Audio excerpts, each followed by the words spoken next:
Hari Om. Welcome to the Vedānta Jñana Yajña, 35th week. Let us begin with a wonderful prayer.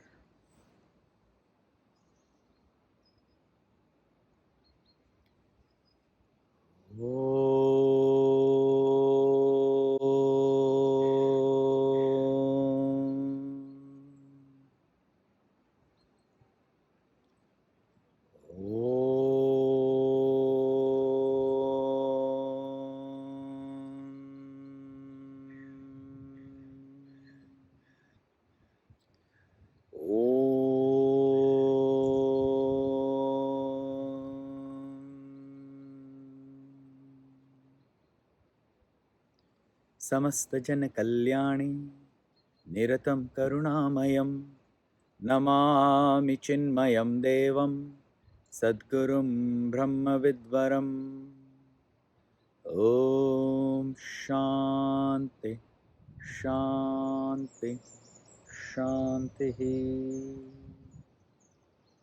हरिः ॐ श्री गुरुभ्यो नमः हरिः ॐ. Currently, we consider ourselves human beings, a man or a woman.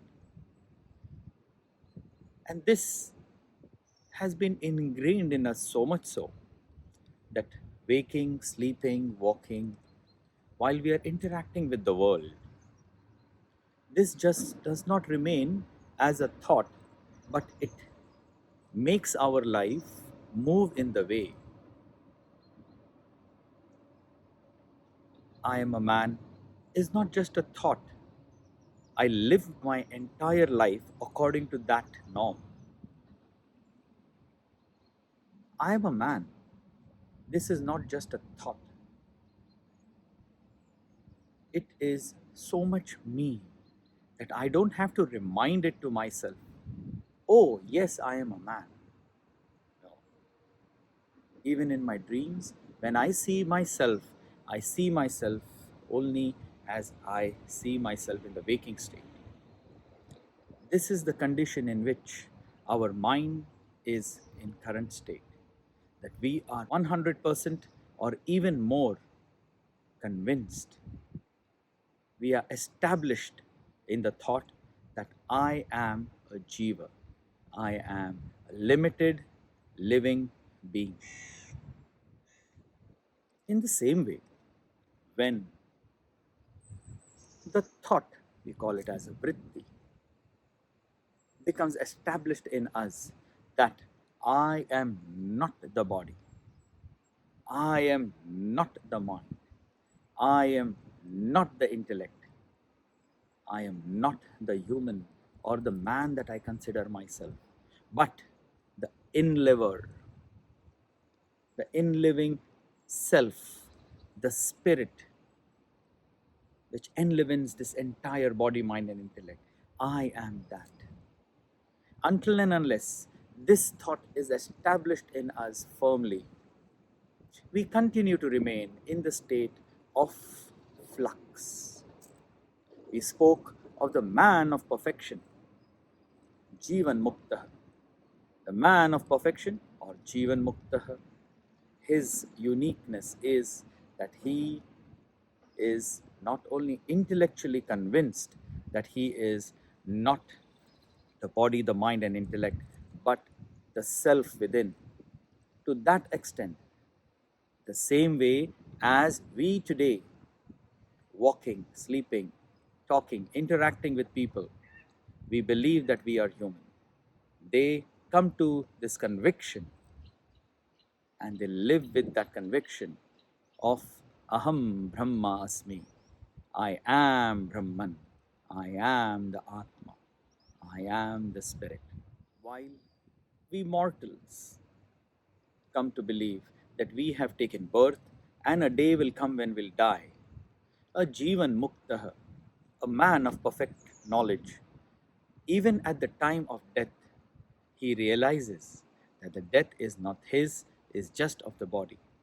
He may look ordinary, he may do everything which is normal to a human body. He may be gregarious or he may be a loner. But Within him, he has realized that who he really is, and he lives his way of life in that way. Therefore, you will find such individuals, such great Mahatmas, to be fearless, not because they don't fear for pain of the body, because they know that pain is not his or hers, it is only to the body, and he is not the body. An ignorant person take, takes himself to be a jiva, a transmigrating jiva, meaning life after life, birth after birth, death after death.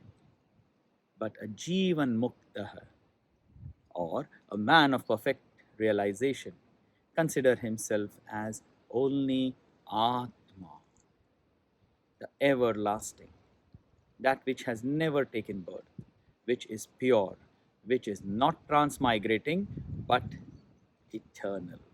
The ignorant man considers this world as real and his own self to be just a limited being, while a man of perfection realizes the world as just a mithya.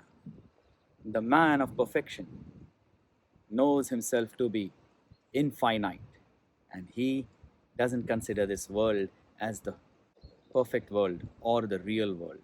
He knows it is just an illusion from which he is passing through at the moment.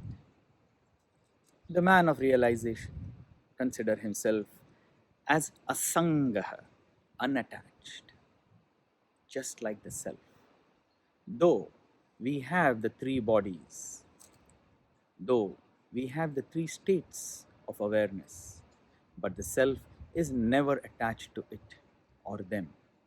In the same way, just as air moves freely, the man of perfection consider himself in the same way, and he moves unattached, asanga.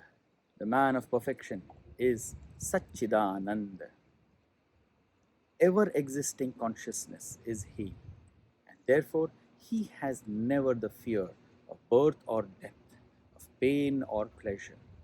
He lives in this world not as a person of the world, but just so that he remains in the world as a witness.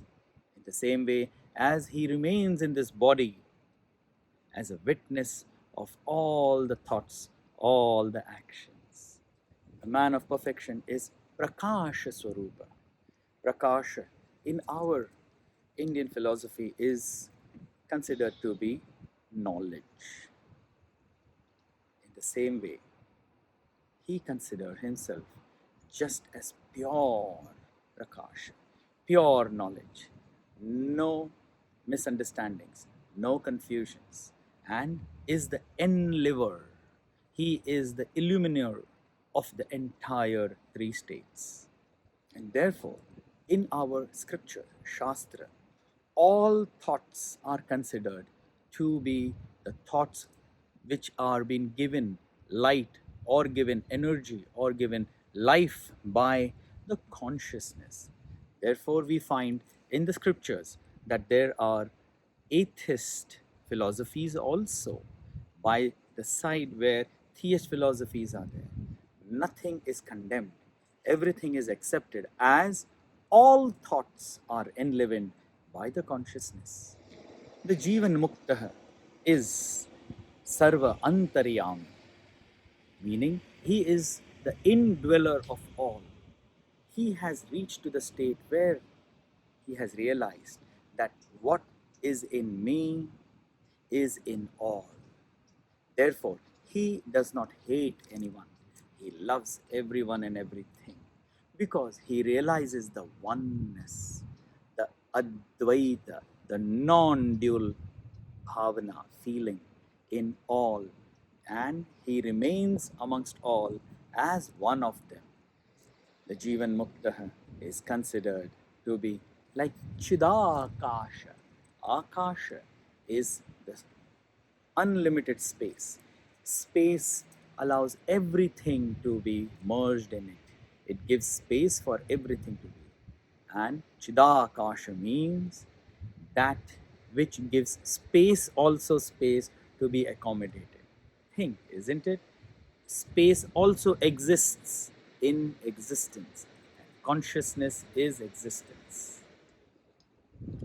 We left our last session on this thought, how to gain this state of realization. This week, we will leave this talk with a thought, is what is the purpose or what is the use of this knowledge? And to know the purpose and use of this knowledge, we will meet in the next session. Kindly join me for the end prayer. Let us thank Bhagwan. Let us thank our Guru. Let us thank our parents for giving us this life so that we could one day realize our true nature.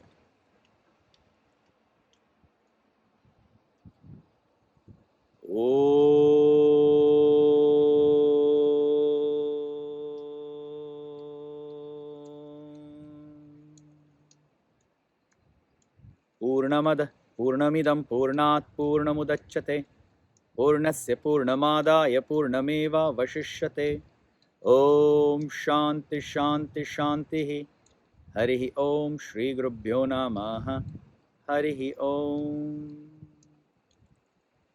Hari Om. Thank you very much for watching.